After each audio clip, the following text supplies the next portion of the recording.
लोटवा में कपेला अमावा के पतवा, थारिया में कपेला कोरियरे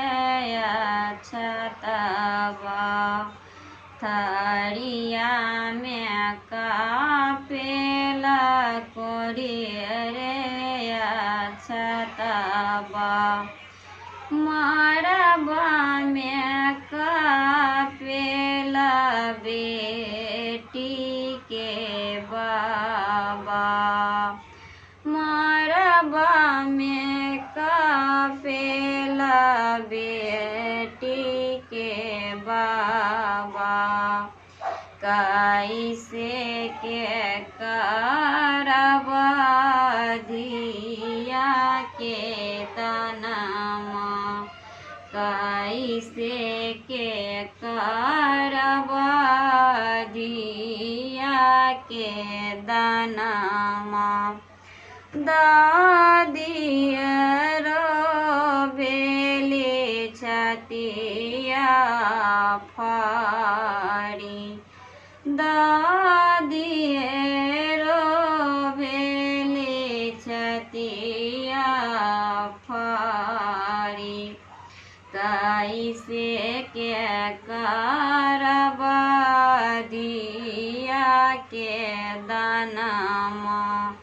कैसे के करबा धिया के दनमा,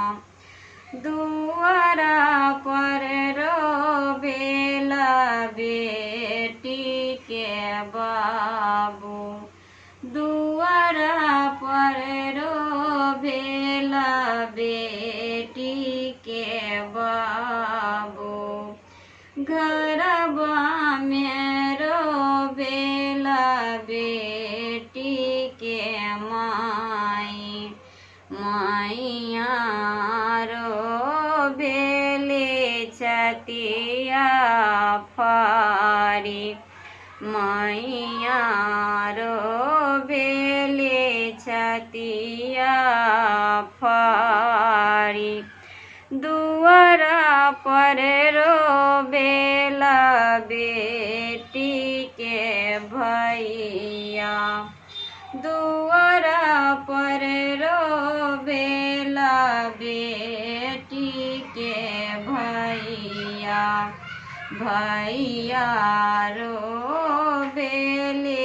अखिया फाड़ी के, भैया रोबेले अखिया फाड़ी, कैसे के करबा बहिनी के दनमा, कैसे के करबा बहिनी के दनमा,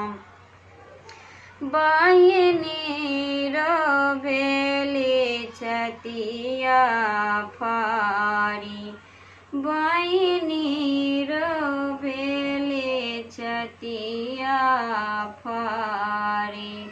कैसे के करबा बहिनी के दनमा,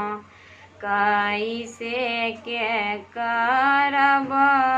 बहिनी के दनमा, टोलबा पड़ोसिन रोबे माई के सिसकिया,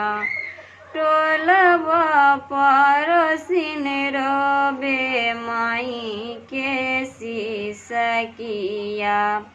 कैसे के करबा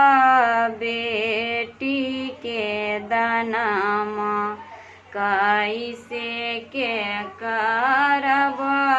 बेटी के दनमा।